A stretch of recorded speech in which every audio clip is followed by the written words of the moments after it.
Good afternoon friends. দেখো আমার সুরজিতের কিন্তু শরীরটা ভীষণই খারাপ আজকে। কালকে থেকেই বলছিল শরীরটা খারাপ খারাপ, যার জন্য ওকে নিয়ে চিন্তায় আছি, সেই জন্য তোমাদেরকে ভিডিও দিতে পারিনি। আর দেখো কি অবস্থা, ওর চোখ মুখের পড়তে গেছে, কি ওর পেটে ব্যথা করছে।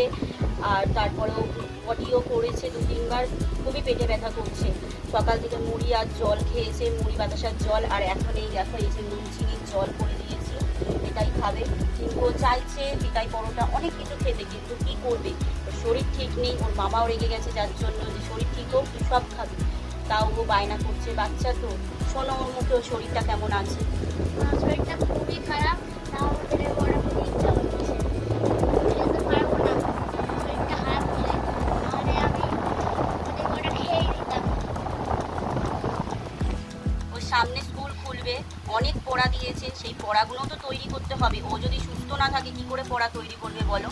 ভীষণ ভালোভাবে পড়ায় ওর মামি, আমার বৌদি, মামাতো দাদার বউ, ভীষণ ভালোভাবে পড়ায়। একটা বই যদি না নিয়ে যায়, সেটা অনলাইনে সার্চ করে ওর স্কুলের নাম দিয়ে সেই বইটা পর্যন্ত, এমনকি কোশ্চেন পেপার পর্যন্ত মানে অনলাইনে সার্চ করে ওকে কোশ্চেনের অ্যান্সার করাচ্ছে। এত ভালোভাবে সে মানুষটা পড়াচ্ছে। তারপরে যদি ও যদি পড়া না তৈরি করতে পারে, স্কুলেও অনেক টিচাররা ওকে ভালোবাসে, সব টিচাররাই ওকে ভালোবাসে, অনেক কী বলবো, সব টিচাররা ওকে ভালোবাসে, স্পেশালি ওকে ক্লাস টিচার ভীষণই ভালোবাসে। তো পড়াশোনা যদি না করে তাহলে কেউ ভালোবাসবে, ও সেটা বুঝতেই চাইছে না। কিন্তু ওকে তো আমার তো বোঝাতে হবে, ও তো ছোটো, তাই ওকে বোঝানোর দায়িত্বটা আমারই রয়েছে। কি করব বলো। এই যে হচ্ছে সুরজিৎ, সুরজিৎ এই রকম দুষ্টুমি করতে ভালোবাসে, কথা শোনে না মায়ের।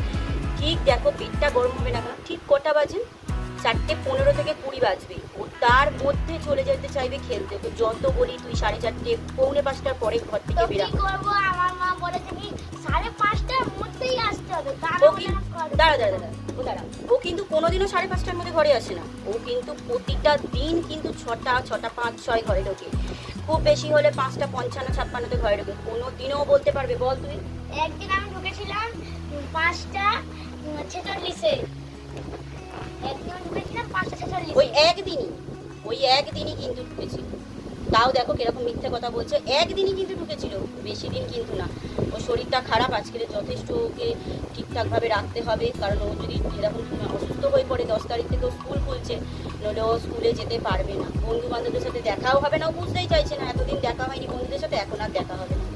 আমার রান্না প্রায় শেষের পথে, কাজ সেরে ভাইয়ের কাছে যাবো। তোমাদের থেকে তো বলেইছে, ভাই একটা স্টুডেন্টকে পড়াচ্ছি, ও ভাই এসে পড়ে এসে মানে ও পড়া হয়ে যেতে ওকে দিয়ে চলে গেছে।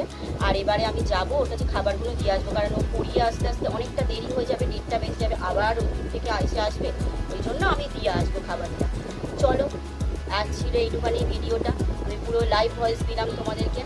দেখা যাক কীরকম লাগলো তোমাদের, অবশ্যই কিন্তু জানিও বন্ধুরা। আর সুরজিতের শরীর খারাপ, তোমরা প্রে করো যেন পেটে ব্যথা কমে যায়, পটি কমে যায়, শরীরটা খারাপ ঠিক হয়ে যায়, যেন বেটার হয়, সুস্থ থাকে। আমার এখনও অনেক কাজ বাকি, বাসন মাজবো, ঘর মুছবো। আজকে সকাল থেকে অনেকগুলো কাজ করেছি, সকালবেলা উঠোকে দিয়ে এসে ঘরের কাজ করতে করতে লোন দিতে গেছি, রান্না করেছি, অনেক কাজ রয়েছে আজকে। তাই আজকে দেখো এখনও সেই সকালের জামা কাপড়টা আমি এখনও কুর্তিটাও ছাড়িনি, কারণ একেবারে ভাইকে খাবার দিয়ে এসে কুর্তিটা ছাড়বো, ছেড়ে স্নান টান করবো, এখনও দেরি আছে। দেখি ওই বাড়িতে গিয়ে আবার কী কী কাজ আছে সেইগুলোও করতে হবে। ঘর কিছুদিন পর দেখাবো যে আমার একটা নতুন সাইকেল আসছে। আর ঘর মোছা তো রয়েছে ওই বাড়িতে।